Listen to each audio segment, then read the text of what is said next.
আশ্চর্য। আমি ওনাকে বললাম বুকের উপর হাত ধরার কয়টা হাদিস নেবেন? আপনি বললেন এটা মহিলাদের সালাত। সহিহ বুখারী 102 নম্বর পৃষ্ঠা খুলেন, মুসলিম শরীফের 173 পৃষ্ঠা খুলেন, সহিহ ইবনে খুজাইমার 20 নম্বর পৃষ্ঠা খুলেন, আবু দাউদের 110, 121, 128 নম্বর পৃষ্ঠা খুলেন, তিরমিজির 59 নম্বর পৃষ্ঠা খুলেন, নাসাইর 141 নম্বর পৃষ্ঠা খুলেন, ইবনে মাজার 58, 59 নম্বর পৃষ্ঠা খুলেন, মেশকাতের 75 নম্বর পৃষ্ঠা খুলেন, মুয়াত্তা মালিকের 174 নম্বর পৃষ্ঠা খুলেন, মুয়াত্তা মুহাম্মদের 160 নম্বর পৃষ্ঠা খুলেন, জাদুল মাদের 129 নম্বর পৃষ্ঠা খুলেন, হিদায়াত দিদায় 101 নম্বর পৃষ্ঠা খুলেন। সহিহ বুখারী, আপনাদের সবচেয়ে বড় আলেম 40 বছর বুখারী পড়িয়েছেন আল্লামা আজিজুল হক রহিমাহুল্লাহ, অনুবাদ খুলেন 435 নম্বর হাদিস। সহিহ বুখারী ইসলামী ফাউন্ডেশন আহলে হাদিসদের কোনো দখল নেই, এটা বাংলাদেশ সরকারের সম্পদ, সেখানে কোনো স্বজনপ্রীতি চলে না।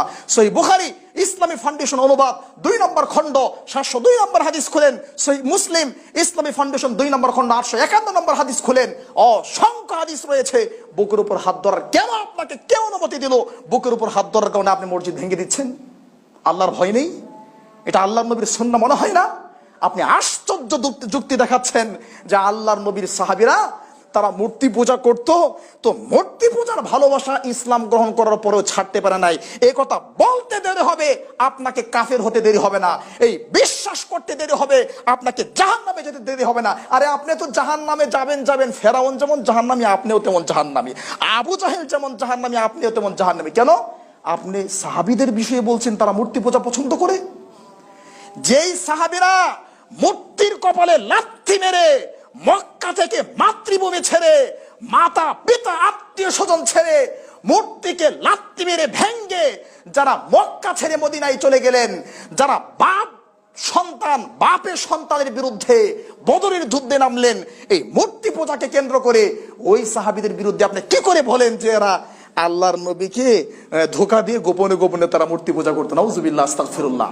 যেই সাহাবীদেরকে জান্নাতের সার্টিফিকেট আল্লাহ দিয়েছেন, কোরআন কারীমের 7 নম্বর পারা 6 নম্বর পৃষ্ঠা 13 নম্বর লাইন, কোরআন কারীমের 11 নম্বর পারা 2 নম্বর পৃষ্ঠা 2 নম্বর লাইন, কোরআন কারীমের 30 নম্বর পারা 19 নম্বর পৃষ্ঠা সূরা বাইয়িনা, অসংখ্য আয়াতে আল্লাহ তাদেরকে জান্নাতের সার্টিফিকেট দিয়েছেন।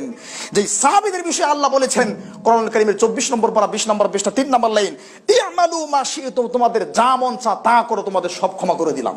যারা বদরের যুদ্ধে অংশগ্রহণ করেছে, আপনি কি করে বলেন যে সাহাবীরা আল্লাহর নবীকে ধোঁকা দিয়ে আল্লাহর নবীর গোপনে বগলের নিচে মূর্তি নিয়ে তারা নামাজ পড়তো? আল্লাহ নবী যখন জানলেন তখন বললেন আগো রফুল দাইন করো, তাহলে পড়ে যাবে। আস্তাগফিরুল্লাহ, নাউজুবিল্লাহ।